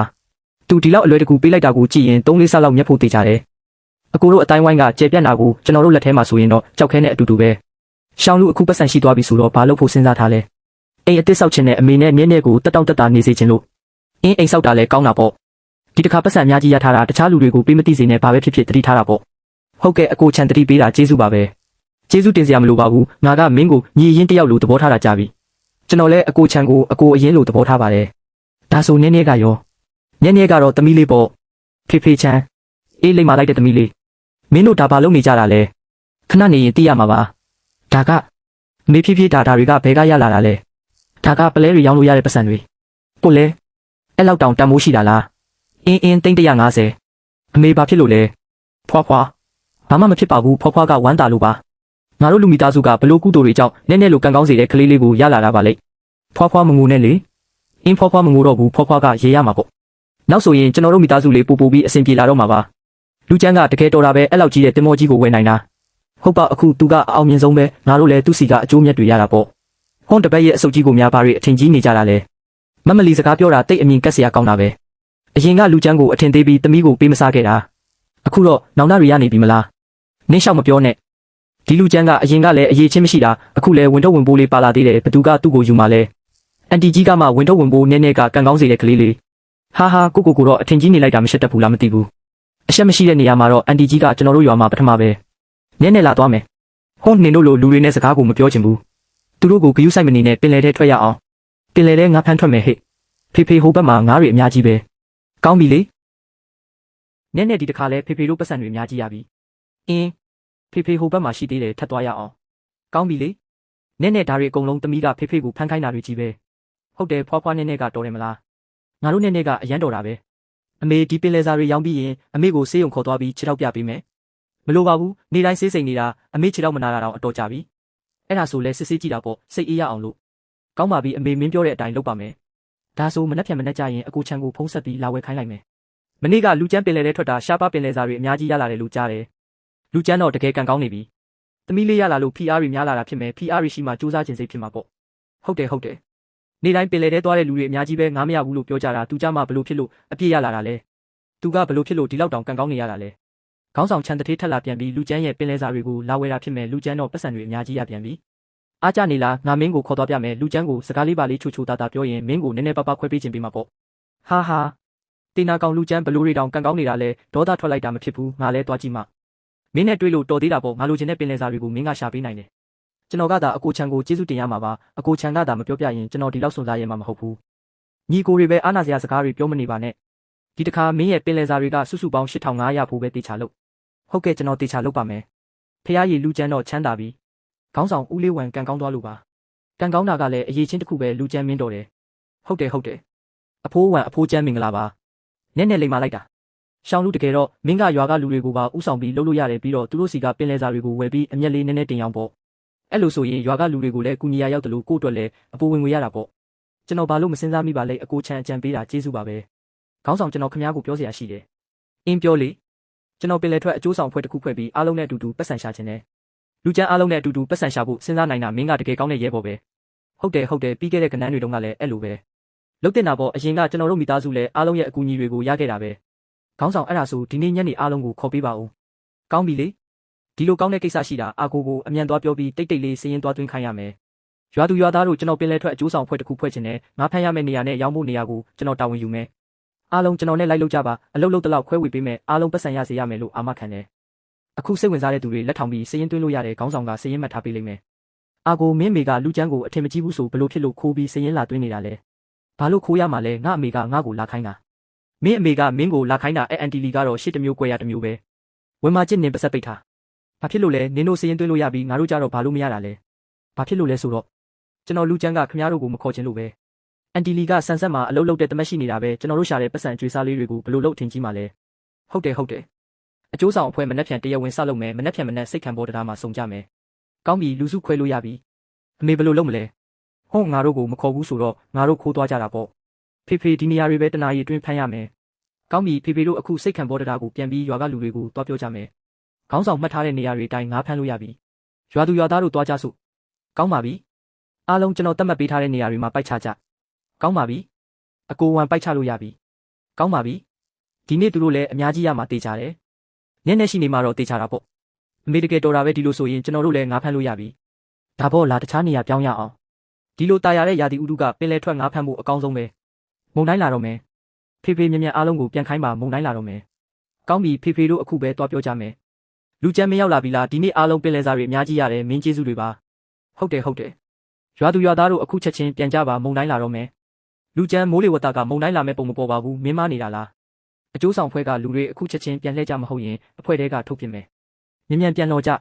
ဖေသမီးတို့လည်းအမြန်ပြန်ရအောင်ကောင်းပြီဖေဟိုဘက်မှာလူရှိသေးတယ်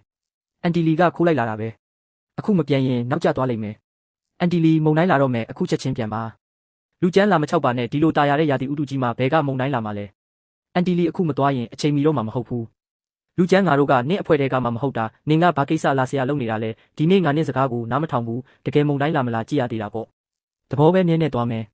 ဟောငါပတ်စံလမ်းကြောင်းကိုများဖျက်ချင်သေးတယ်ဒီနေ့ငါဒီမှာပဲငါဖမ်းမယ်အမေကျွန်တော်တို့ပြန်ရအောင်အတုံးမကြတဲ့ကောင်နင့်အကိုကမှနင့်ထက်တာသေးတယ်အမေလူချမ်းလိန်တာမဟုတ်ဘူးတကယ်မုန်တိုင်းလာနေပြီမြန်ပြန်ရအောင်မြန်ပြန်လောသွားပါပြီနင့်အပြစ်တွေကြီးပဲလူချမ်းတတိပေးတာကိုနင်ကနားမထောင်တာအခုတော့ဒုက္ခရောက်ပြီကျွန်တော်မသေးချင်ဘူးအခုဘာပြောအလကားပဲမြန်လှော်ဆန်းပါကဲကြပါဦးအန်တီလီတို့ပင်လယ်ထဲကျသွားပြီးပြန်သွားပြီးကဲရမယ်အင်းသူတို့ကစိုးပေမဲ့လဲတေတာကိုလက်ပိုက်ကြည့်မနေနိုင်ပါဘူးဖေသွားကြရအောင်နည်းလိမ္မာရဲတော့လှေပေါ်မှာပဲနေမြဲကင်ထားအောက်မကျစေနဲ့ဖေတတိထားနော်ကဲကြပါအာကိုမင်းမမဖြစ်ဘူးမလားအမေသားဘာမှမဖြစ်ပါဘူးလူကျန်းတာအသက်ဆုံးပြီးငါတို့ကိုလာမကယ်ရင်ငါတို့တွေဒီအချိန်လောက်ဆို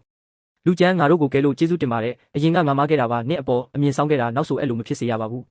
ဘာပဲဖြစ်ဖြစ်တရွာတဲသားတွေပဲလေအရင်ကကိစ္စတွေရှိခဲ့ရင်တော့ခမားတို့တေတာကိုဒီတိုင်းကြည့်မနေနိုင်ပါဘူးထားပါတော့ဖေသမီးတို့မြန်ပြန်ရအောင်ကောင်းပြီအားလုံးငြိမ်ထိုင်ကြခေါင်းဆောင်ကြီးလူကျန်းတို့ဘာလို့မပြန်လာသေးတာလဲလူကျန်းကလူကောင်းမှကောင်းကင်ဘုံကစောက်ရှောက်မှာပါဘာမှမဖြစ်နိုင်ပါဘူးဟိုမှာကြည့်လူကျန်းတို့ပြန်လာပြီတော်သေးတာပေါ့သူတို့ဘာမှမဖြစ်ကြဘူးအန်တီလီခမားကိုလူကျန်းစကားနားထောင်မှဆိုတာအသက်ပါဆုံးလို့နှီးပါဖြစ်ပြီမလားငါမသွားတာပါလူကျန်းရှိနေလို့တော်သေးတယ်မိုးတဲနေတော့မဲ့အားလုံးပြန်ကြတော့ကိစ္စရှိရင်မနှက်ဖြန်မှာပြောကြတာပေါ့ကောင်းပြီနင့်နဲ့မနေ့ကလန့်သွားတယ်မလားအများကြီးစားဖေရှိနေတော့နင့်ဘာမှမကြောက်ဘူးလိမ်မာလိုက်တာအန်တီလီကတကူကောင်းဆန်ပြီးကက်ဆေးနေပေမဲ့စိတ်တဘောထားကတော့အယမ်းမဆိုးပါဘူးဒီတခါတော့သူတော်တော်လန့်သွားလောက်ပြီပညာရသွားတာပေါ့ခမားဘယ်လိုလုပ်ရောက်လာတာလဲအန်တီလီကျမကလူချမ်းကိုကျေးဇူးတင်ချင်လို့လာခဲ့တာပါတခြားပေးစရာတော့မရှိပါဘူးဒီပစ္စည်းလေးတွေပဲရှိလို့ကျေးဇူးပြုပြီးလက်ခံပေးပါအန်တီလီအဲ့လိုလုပ်စရာမလိုပါဘူးကျုပ်ခမားကိုကယ်တာကကျုပ်ကိုကျင့်တရားအရာလုပ်တင်လို့ပါရွာထဲကတခြားသူဆိုရင်လည်းတုတ်ဆိုင်မနေပဲကဲမှာပါပဲတိပါတယ်လူချမ်းကားကိုခွင့်လွှတ်ပေးဖို့မတောင်းဆိုပါဘူးဒါပေမဲ့ပစ္စည်းတွေကိုတော့လက်ခံပေးပါအန်တီလီအာကိုသူတို့ဒီလောက်ပြောနေမှာတော့ငါတို့လက်ခံလိုက်ပါနောက်မှသူတို့စီတခြားပစ္စည်းတစ်ခုခုပြန်ပို့ပေးလိုက်မယ်နောက်မှခေါင်းဆောင်ကြီးကိုတာကောင်းတဲ့အာကိုကိုအကူအညီပေးရဖွဲ့တဲ့ထည့်ခိုင်းလိုက်မယ်ဖေသမီးတို့ထမင်းဆက်စားရအောင်ကောင်းပြီဖေဒါကနည်းနည်းနာမည်လားအင်းနဲ့စာရေးတင်ချင်လားတင်ချင်တယ်ကောင်းပြီဖေကနည်းနည်းကိုစာရေးတင်ပေးမယ်လူချမ်းခေါင်းဆောင်ကြီးဘာဖြစ်လို့လဲပြဿနာကြီးတက်ပြီမနေ့ကငါပိတာချိန်2000လောက်ဖမ်းမိတာနောက်ပိုင်းရောက်မထွက်တော့ဘူးမနေ့ကမုံတိုင်းကြောင့်ပင်လယ်ထဲတဝက်လောက်ပဲထွက်ခဲ့တာအဲ့လောက်တောင်ရတာလား ဟုတ်တယ်မင်းရဲ့ငါဖမ်းကွက်ကြောင့်ငါတို့လက်ပလာနဲ့မပြန်ရတာအခုဘယ်လိုလုပ်မလဲမလောပါနဲ့အခုချမ်းအကိုစီသွားလိုက်မယ်ဝင်ခဲ့ပါချမ်းအကိုဦးလေးချမ်းရှောင်းလူရောက်လာတာကိုဟီဟီငါတူမလေးထိုင်ကြပါဦးငါစီလာတာဘာကိစ္စရှိလို့လဲဦးလေးသမီးတို့ဒီတခါငါတွေအများကြီးဖမ်းမိတယ်ဟာဟာဟုတ်လားဒါဆိုနည်းနည်းတို့ငါဘယ်လောက်တောင်ဖမ်းမိတာလဲပိတ်တာချိန်2000လောက်အဲ့လောက်တောင်လားအဲ့ဒါကြောင့်ဒီတစ်ခေါက်လာတာချမ်းအကိုများဒီပင်လယ်စာတွေကိုယူပေးနိုင်မလားလို့ပါချမ်းအကိုပင်လယ်စာတွေကိုယူပေးနိုင်မလားအဲ့လောက်အများကြီးမြို့နယ်ပင်လယ်စာဈေးကွက်ကတဝက်လောက်ပဲယူနိုင်မှာဒါပေမဲ့တခြားမြို့နယ်တွေကဈေးကွက်မန်နေဂျာတွေကိုလည်းကျွန်တော်သိတယ်ကျန်တဲ့တဝက်ကိုသူတို့စီပို့လိုက်မယ်အဲ့ဒါဆိုတိတ်ရှုံးမပေါ်နိုင်တော့ဘူးဒါဆိုချမ်းအကိုကိုပဲအကူအညီတောင်းရမှာပဲဒီကြားထဲကတည်ယူပို့ဆောင်ရေးစရိတ်နဲ့အရှုံးတွေကိုကျွန်တော်ပဲတာဝန်ယူပါမယ်ပြီးတော့ချမ်းအကိုကအမျက်ရဲ့20%ကိုထပ်ယူပါရှောင်းလူတာတွေကအတိတ်ကမဟုတ်ဘူးငါတို့ပင်လယ်စာဝယ်တဲ့အခါအရေးကြီးဆုံးကဘာလဲဆိုတာမင်းတီလာပင်လယ်စာရဲ့ရှားပါမှုနဲ့လက်ဆက်မှုပဲဟုတ်တယ်ရှားပါတဲ့ပင်လယ်စာဆိုရင်လူတိုင်းလူဝယ်ကြတယ်ဒါပေမဲ့ငါးမျိုးစားတူရင်တော့အစိုးရစားတောက်ဆိုင်တွေကအလက်ဆက်ဆုံးကိုပဲရွေးမှာအရင်ကရွာတွေကတန်ငါးတွေကရာသီဥတုကိုပဲအားထားခဲ့ရတာသူတို့ကငါးမဖမ်းမိမှာကိုကြောက်ကြပေမဲ့ငါးတွေအများကြီးဖမ်းမိပြီးမယောင်းရပဲအထားမခံမှာကိုပိုကြောက်ကြတယ်မလက်ဆက်တဲ့ငါးကလည်းဈေးကောင်းမရဘူးလေတကယ်လဲဒီလိုပါပဲငါတို့ပင်လယ်စာဝယ်တဲ့အခါလက်ဆက်မှုကအခြေခံစံနှုန်းပဲမကြသေးခင်ကကျွန်တော်ရွာသားတွေနဲ့အကူအညီပေးရေးအတင်းတစ်ခုဖွဲ့ထားတယ်အားလုံးကရက်အနေငယ်ကြတိုင်းပင်လယ်ထဲအတူတူထွက်ပြီးငါးဖမ်းကြတယ်နောက်ပိုင်းငါးဖမ်းမိတာကဒီနေ့ထက်တောင်ပိုများလာနိုင်တယ်ဒါကြောင့်မကြသေးခင်ကကျွန်တော်စဉ်းစားနေတာဒီကိစ္စတွေနဲ့ပတ်သက်ပြီးတစ်ခုခုလုပ်လို့ရမလားလို့ဖေဖေသမီးရေခဲချောင်းစားခြင်းနဲ့နဲ့ခဏဆောင်တော့နောက်မှဖေဖေရေခဲချောင်းသွားဝယ်ကျွေးမယ်ရေခဲချောင်းနဲ့ပြောတာမှန်တယ်ဖေဖေဘာလို့စဉ်းစားမမိပါလဲရှောင်းလူဘာဖြစ်လို့လဲချမ်းအကိုခုနကနဲ့ရေခဲချောင်းကြောင်းပြောမှတတိယသွားတယ်ကျွန်တော်တို့ပင်လယ်စာရေခဲကန်းတစ်ခုတိစောက်လို့ရတယ်ပြီးတော့ဘေးမှာရေထွက်ပစ္စည်းထုတ်လို့ရေးစက်ရုံတစ်ခုထပ်ဆောင်မယ်အဲ့ဒီခါကျရင်နေ့တိုင်းမနေ့စောစောပင်လယ်စာတွေကိုစုဝယ်မယ်ဝယ်လိုအားများတဲ့ပင်လယ်စာတွေကိုချမ်းအကိုကြီးစီအရင်ပို့ပေးမယ်ကျန်တဲ့လက်ဆက်တဲ့ပင်လယ်ပစုံတွေကိုရွေးချယ်ပြီးရေခဲကန်းနဲ့ထည့်သိမ်းမယ်ကျန်တဲ့အစာအနာတွေကို96ပစုံ6ပင်လယ်စာ6တွေလုပ်လို့ရတယ်ရိုးရှင်းတဲ့ငါးတစ်တာဘူးတောင်လုပ်လို့ရတယ်ရှောင်းလူမင်းကြံပြူချက်ကတော်တော်ကောင်းတယ်ဖြစ်နိုင်ခြေအများများတယ်လို့ထင်တယ်ချမ်းအကိုကရတယ်ဆိုမှတော့တေချာပေါက်အဆင်ပြေမှာပါဒါဆိုငါတို့ဆက်လုပ်ကြတာပေါ့ရှောင်းလူမင်းလက်ထဲမှာအခုပတ်စံဘယ်လောက်ရှိလဲ36000လောက်ရှိတယ်ဒီရက်ပိုင်းစက်ရုံနဲ့ရုံဆောက်ဖို့ကုန်ကြစည်ကိုငါသွားစုံစမ်းကြည့်အောင်မယ်ငါစိတ်ထင်3-4သိန်းလောက်တော့ကုန်လိမ့်မယ်ဒါပေမဲ့မင်းဘက်က3သိန်းပဲထုတ်ရုံပဲကြံတာငါအကုန်ထုတ်မယ်ဘယ်လိုလုပ်ဖြစ်မှာလဲ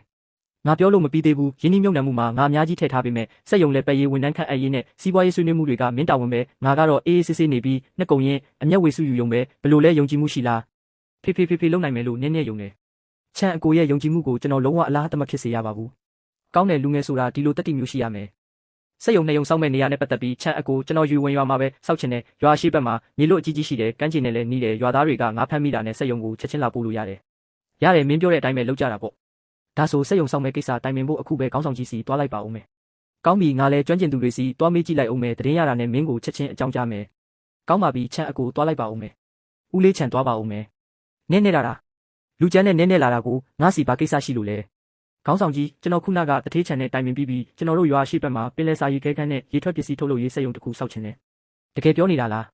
ဒါကငါတို့ယူဝင်ရွာအတွက်အရန်ကောင်းတဲ့ကိစ္စပဲချက်ချင်းရောက်မထွက်တဲ့ငါးတွေကိုတင်ထားလို့ရတယ်ရွာထဲကအမျိုးသမီးတွေနဲ့တက်ကြီးရွယ်ဦးတွေလည်းအလုပ်ကန်ရသွားတာပေါ့ဟုတ်တယ်တထေးချန်ကစက်ရုံစောက်မဲ့ဤပညာပိုင်းဆိုင်ရာတွေကိုတွားစုံစမ်းနေပြီးစက်ရုံစောက်မဲ့ကုန်ကြစည်ကိုတော့ကျွန်တော်နဲ့တထေးချန်အတူတူထုတ်မှာရှောင်းလူမင်းကိုဘလို့ကျေးဇူးတင်ရမှန်းတော့မသိတော့ဘူးမင်းကငါတို့ယူဝင်ရွာရဲ့ကျေးဇူးရှင်ကြီးပဲအရင်တုန်းကရွာသားတွေဒါမကူညီခဲ့ရင်ကျွန်တော်ဒီအခြေအနေထိရောက်လာမှာမဟုတ်ဘူးအခုဒီလိုအခွင့်အရေးရလာပြီဆိုတော့ကျွန်တော်အစွမ်းကုန်စူးစမ်းသွားမှာပါနည်းနည်းလည်းအဲ့လိုပဲတွေးထားတာငါအခုပဲရှောက်လွာတွေတွားရေးပြီးခွင့်ပြုချက်အမြန်ဆုံးရအောင်လုပ်လိုက်မယ်ဒါဆိုခေါင်းဆောင်ကြီးစီကတည်င်းကောင်းကိုစောင့်နေမယ်ရှောင်းလူခေါင်းဆောင်ကြီးလာတယ်မင်္ဂလာပါဘိုးဘိုးအေးညက်လေးကလိမ့်မလိုက်တာမင်းဟိုတလောကအိမ်ဆောက်ဖို့မြေဝဲခြင်းနဲ့ဆိုအဲ့ဒါခွင့်ပြုချက်ကြပြီဝမ်းတာစရာပဲကျေးဇူးတင်ပါတယ်ခေါင်းဆောင်ကြီးနည်းနည်းမှအိမ်တစ်လေးရှိတော့မယ်ဒါဆိုမင်းကိုမြေကွက်သွားပြမယ်မင်းတဘောကြရင်ဒီနေ့ပဲအလုပ်ဆက်လို့ရတယ်ကောင်းပါပြီဒီနေရာပဲနေရာကျဲပြီးမြို့နယ်လည်းမဝေးဘူးလူချမ်းမင်းဘယ်လိုမြင်လဲကျွန်တော်တော်တော်သဘောကျပါတယ်ကျေးဇူးတင်ပါတယ်ခေါင်းဆောင်ကြီးရပါတယ်ကွာမင်းနဲ့နည်းနည်းတာမရှိရင်ရွာသားတွေလည်းဒီလိုကောင်းနေရမှာမဟုတ်ဘူးဟုတ်တယ်အရင်ကကျွန်တော်မိသားစုအခက်အခဲဖြစ်တုန်းကလည်းဦးလေးတို့အန်တီတို့ကကူညီပေးခဲ့ကြတာပဲလေတကယ်တော့ကျွန်တော်ကသာအားလုံးကိုကျေးဇူးတင်ရမှာပါနောက်ရက်တွေကြရင်တော့အားလုံးကိုအကူအညီတောင်းရတော့မယ်အားတဲ့ရွာသားတွေလာကူပေးလို့ရပါတယ်စစ်လိတ်အရက်နဲ့ထမင်းသုံးနှက်ကိုကျွန်တော်တာဝန်ယူမယ်လုံအားခကိုတော့တည်တံ့ပေးပါမယ်စက်ရုံဆောက်ဖို့ကနောက်ထပ်6လကျော်လောက်ကြာအောင်မှာဒီအချိန်တွင်ငါတို့လူချမ်းကိုအိမ်သစ်ဆောက်ဖို့ဝိုင်းကူပေးကြမယ်အခုပဲဆက်လိုက်ကြရအောင်ဟေးနည်းနည်းအိမ်သစ်မှာနေရတော့မယ်ဖေချွေးတုပ်လိုက်ဦးဖေရေတောက်ဖွာခိုးမကြည့်နဲ့နော်နင်တို့ငါ့ကိုပဲခေါ်သွားမလို့လေအမေအခုသိရတော့မှာပါဖွာသမီးတို့ရောက်ပြီဟင်ဒါကငါတို့အိမ်တလေးလားဖွာလာတယ်လို့ထင်လား လှတာပေါ့အရန်လှတယ်ဖွားဖွားတက်တက်ဒီလောက်လှတဲ့အိမ်မျိုးမမြင်ဘူးအမေဒီနေ့ကပျော်စရာကောင်းတဲ့နေ့ပဲမငိုနဲ့လေအေးပါအမေမငိုတော့ပါဘူးရှောင်းလူဒီနေ့ကမင်းတို့မိသားစုရဲ့အိမ်တစ်တက်ပွဲဆိုတော့ဒါတွေကရွာသားတွေရဲ့စေတနာလေးတွေပါကျေးဇူးတင်ပါတယ်ခေါင်းဆောင်ကြီးကျေးဇူးတင်ပါတယ်ရွာသားတို့အားလုံးကိုကျေးဇူးတင်ပါတယ်ဘိုးဘွားတို့ကိုကျေးဇူးတင်ပါတယ်ငါတို့ကသာကျေးဇူးတင်ရမှာပါအခုငါဖမ်းအကူအညီပေးရေးတင်းကတော်တော်အဆင်ပြေနေတော့အိမ်တိုင်းစေးကပတ်စံတွေရှာနိုင်ခဲ့ပြီးရွာအရှိဘက်ကစက်ယုံနှစ်ယုံလဲတဝက်လောက်ပြီးနေပြီငါတို့ရွာရဲ့ကောင်းမွန်တဲ့နေ့ရက်တွေကအရှိမရှိသေးတယ်ရှောင်းလူချမ်းအကိုကြီးမင်္ဂလာပါခေါင်းကင်ဖေဖေမင်္ဂလာပါတထေးချံရွာသားတို့မင်္ဂလာပါရှောင်းလူဒီနေ့ကမင်းအိမ်တစ်ပြောင်းတဲ့နေကောင်းရက်မြက်ပဲဒါကငါရဲ့စေတနာလေးပါမင်းလက်ခံရမယ်ကျေးဇူးတင်ပါတယ်ချမ်းအကိုကျေးဇူးတင်ပါတယ်ခေါင်းကင်ဖေဖေဆွေမျိုးမိတ်ဆွေများခင်ဗျာနေ့လည်စာကိုဒီမှာပဲစားသွားကြပါငါတို့တေချာလေးပြောကြတာပေါ့ထမင်းမစားခင်ဓာတ်ပုံအရင်ရိုက်ကြမယ်ငါကကင်မရာတောင်တကူးတကယူလာတာကောင်းပြီအားလုံးလာခဲ့ကြငါတို့တွေအတူတူရက်ကြမယ်လာအားလုံးတေချာရက်တော့မလုံးနဲ့အားလုံးငါနဲ့အတူခရမ်းတီးလို့អော်ကြမယ်တစ်နှစ်သုံးခရမ်းတီး6လကြာပြီငါတို့ယူဝင်ရွာရဲ့ရေထွက်ပစ္စည်းထုတ်လုပ်ရေးစက်ရုံဒီနေ့တရားဝင်စတင်လေပတ်ပြီချမ်းအကိုစက်ရုံတွေကိုလိုက်ပြပေးမယ်လေကောင်းပြီရှောင်းလူမင်းလှုပ်ထားတာတော်တော်ကောင်းတယ်ဒါတွေကရွာသားတွေအားလုံးပူပေါင်းစူးစမ်းခဲ့ကြတဲ့ရလဒ်တွေပါချမ်းအကိုအခုရေခဲကမ်းကိုတွားကြည့်ရအောင်ကောင်းပြီဒါကတော့ပင်လယ်စာရေခဲကမ်းမှာနောက်ပိုင်းချက်ချင်းရောက်မထွက်တဲ့ပင်လယ်စာတွေကိုဒီမှာထားလို့ရတယ်စုစုပေါင်းတန်90ဆန့်တယ်နည်းနည်းဖေဖေကသမီးကိုဒီနေရာမှာတွေ့ခဲ့တာမှတ်မိသေးလားနည်းနည်းမှတ်မိတယ်အရင်ကနည်းနည်းကလူဆိုးတွေကိုအရန်ကြောက်တာဒါပေမဲ့ဖေဖေနဲ့တွေ့ပြီးတဲ့နောက်တော့နည်းနည်းမှမကြောက်တော့ဘူးကောင်းကင်ဘုံကနည်းနည်းကိုဖေဖေသမီးဖြစ်စေခဲ့တာပဲပြီးတော့နည်းနည်းနဲ့တွေ့ပြီးကလေးကဖေဖေကံကောင်းမှုတွေကမပြတ်တော့ဘူးကျေးဇူးပါပဲနည်းနည်းရဲ့သမီးသာမရှိရင်ဖေဖေရဲ့ဒီနေ့ဆိုတာရှိမှာမဟုတ်ဘူးနည်းနည်းကဖေဖေကိုအချစ်ဆုံးပဲဒါကြောင့်ဖေဖေအမြဲတမ်းပြောနေဖို့နည်းနည်းဆူတောင်းတယ်ဒီခီးလန်းတစ်လျှောက်မှာဖေဖေကျေးဇူးရှင်တွေအများကြီးနဲ့ဆုံခဲ့တယ်ချမ်းအကိုကြီးခေါင်းဆောင်ကြီးနဲ့ရွာသားတွေသူတို့အားလုံးကဖေဖေကိုအများကြီးကူညီပေးခဲ့ကြတယ်ဖေဖေသူတို့ကိုထာဝရကျေးဇူးတင်နေမှာပါဒါပေမဲ့ဖေဖေတွေ့ခဲ့ရတဲ့အရေးကြီးဆုံးကျေးဇူးရှင်ကတော့သမီးပဲညံ့ဖေဖေဘဝရဲ့အချစ်တွေအားလုံးနဲ့သမီးကိုကျေးဇူးဆက်သွားမှာပါ